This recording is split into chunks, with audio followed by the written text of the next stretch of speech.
Detroit Lions. Detroit simmering with a 3-1 record heading into Sunday's matchup in Cincinnati against the Bengals, and head coach Dan Campbell wanted to see the squad crank up the heat. To field level we go, where the Lions wasted no time taking the opening kickoff and driving 58 yards. Jared Goff to Sam Laporta, who dove into the end zone from 10 yards out. Detroit quickly in front, 7-0. Now the Lions were moving the ball again on their next possession, but Jared Goff gets hit by Trey Hendrickson. The loose ball scooped up by the Bengals, and the Lions came away with nothing on that drive. Let's move to the second quarter. Cincinnati on their own 3. Jake Browning firing downfield, and there is Amik Robertson picking it off. Amik taking it back to the 17-yard line with his first interception of the year. Detroit moved it to the 3. Second and goal. David Montgomery in the Wildcat takes the snap, and the Cincinnati native throws it to Brock Wright for the touchdown. Lions rolling up 14-zip, and the defense continued to make plays. On third and long, Browning throwing up a prayer to Jamar Chase, and Kirby Joseph stepped in front. That's another interception. The Lions led this one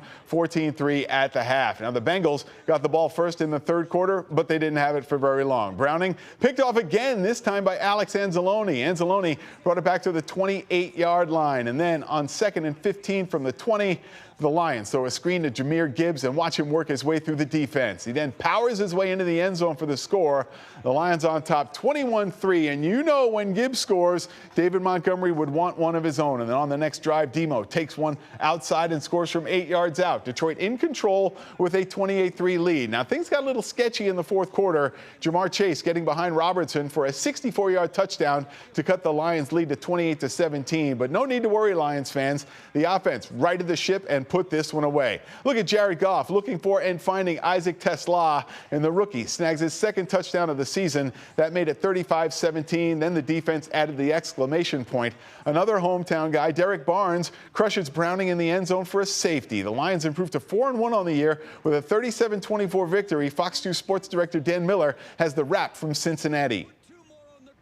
For the Lions, it was another week and another way to win a football game. The defense with 3 takeaways and the offense being opportunistic as they beat the Bengals by a score of 37-24. That's a good win. We'll take that. Yeah, man, do we have things to clean up? Was it perfect? No, it wasn't.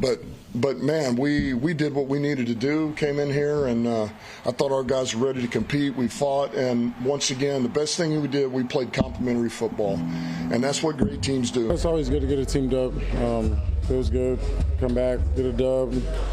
We're 4-1 through 5 games, and shoot, that's 4 in a row, so it's good for us. For the Lions, it was a balanced attack as the offense chipped in and scored when the defense gave them the ball. And 2 players that enjoyed homecomings also enjoyed big days in David Montgomery and Derek Barnes. To be able to do that, to come home and make a play like that means a lot to me. Playing in front of a lot of friends and family and people here to support me. I owe it to them, and it actually made me realize, what's my why and why I do it, and this is the reason. How did it feel just to have that kind of effort here coming back home? Yeah, it was super cool to come back home. Like I said, I haven't played here since I left high school, but being able to get in the box was super cool. So I'm just happy that we were able to win. I think everybody roots for that guy because that guy will do anything for his teammates. Like, he lays it on the line on Sundays. He lays it on the line in practice. Like, you know what you're going to get out of David Montgomery. It's no different Saint. You know what you're going to get every Sunday out of St. Brown. He's going to do whatever it takes. He'll stick his face up there in protection. He'll run the dirty runs. He'll run downfield to make a block for a teammate in the pass game. He's all team. Excuse my language. But so love the guy. We're fortunate to have him, and he's a stud. I think it was really cool for him coming back here, seeing you could see the emotion he was dealing with, and being back here for the first time, I believe, in quite some time for him, and playing in front of some of his family, and it was cool. It was so cool. I wanted him to score so bad. The touchdown that he threw was kind of like, we need to get him in the end zone himself. So when he finally scored at the end there, it was fun. So for the Lions, it's another victory. That makes 4 in a row, and they run their record to 4-1 and still sit atop the NFC North, knowing now that they'll quickly have to set their sights on Patrick Mahomes and the Chiefs next Sunday night in Kansas City. With the Lions in Cincinnati, I'm Dan Miller. We'll send it back to you in the studio. Thanks a lot, Dan. Back to the roundtable. Guys, Lions with a winning effort. We saw good things from the offense, but let's start on the defensive side of the ball, specifically the back 7 and the turnovers that Detroit was able to generate. Stoney, it seems to me this was all part of Kelvin Shepard's game plan. Yeah, they looked like they knew exactly what they were doing. Terry and Arnold had another penalty, and then they got injured. So was their game perfect defensively and offensively, for that matter? No. But it's the NFL. I don't care how bad Cincinnati is, that they don't have Joe Burrow. You win football games, you rack up wins, and the next 2 games are going to be tough. At Kansas City, and the way Tampa Bay has been playing in here, or the following Monday night is going to be a big test for this football team. Pat, how do you look at the defense? Because when you see interceptions like that and takeaways like that, that stuff can become contagious from game to game. Well, we forget who played. Alex Anzalone played. Kirby Joseph is a ball hawk. Yes, he makes he is. interceptions that aren't, you have guys who drop ones that he goes and makes athletic that was a interceptions. moonball. And what about the toughness that Amika Robertson is showing, stepping in for DJ Reed? Right. So Jack Campbell played a great game. Yeah. Hutch had 5 quarterback hits and a sack. Should have had a safety. Should have had a safety. Yeah. And, a lot of people, when they talked about the offseason, they were like, why did you sign Derek Barnes? Well, it turned out it looks like a really good decision by Lions general manager Brad Holmes to sign Derek Barnes. And the other thing, defensively, he didn't play today, but he might play next week, if not the week after.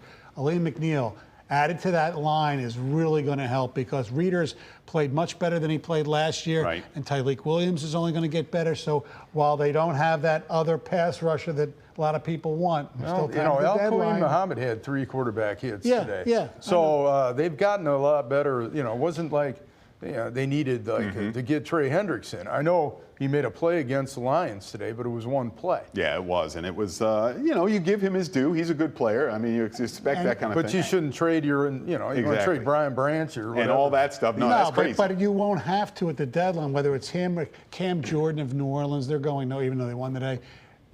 People like that will be available if that's what they think they need. Get a corner, too. Yes, absolutely. Let's see what can be done. I mean, I love the fact that David Montgomery had a big hand in the win with his family at the game. Wasn't this one of those moments where he wanted to make the impact? I mean, he went down to Cincinnati saying, I got to do something. Well, it was like one of those old school jump passes. Yeah, it really was. Jumped out there and threw it. The Lions, John Morton will pull out some of those trick plays too, just to kind of, hey man, I can do that, Ben. I'm not hearing the same things that I was hearing when the season started about Johnny Morton either. Right. Well, it was 1 week, and people overreact to everything. I didn't have Montgomery to write on my bingo card as far as a prop bet or anything. In today's game, they only threw 4 incompletions. Very impressive. That's pretty good football. And they ran for over 100 yards. Goff is playing at such a high level right now. It's incredible. Having said that, though, no Taylor Decker today. How would you grade the performance of Giovanni Manu? I thought he was fine on run blocking, his pass block. Look, it's his first game. It's probably the first start he's played in football in the United States of America. But I mean, we've seen rookie guys, Ratledge, the other guy on the other side, take a step forward after 1 week. So I'm thinking the same could be true for Manu. Well, it's a little harder when you're not in that closed-in space to learn right away. Especially left tackle. And by the way, he played better than that guard for Cincinnati. What was he doing on Barnes' I don't know. I mean, that was crazy. He must have had something against the quarterback or whatever, man, because he just, hey, man, hey, go on. It's like, give him like a little thing, Ole. What about those crazy Lions fans that we all know who are going to say this team is not getting it done? The style points weren't there. They didn't do it the way they were supposed to do it. Stoney, you hear them. What do you say to them? Double digits. It's like last week. Look, you can sit there and say the quality of their opponents that they've beaten is not great because, look, Baltimore's turned into a horrific team lately. Green Bay is their loss, a quality team, and they haven't beaten anybody who's really good. I don't care. They're going to get every team gets better. They're going to get better, and they'll be fine. And this team is 4-1 right now, and I agree with you, Stoney. They will be fine. Hey, I got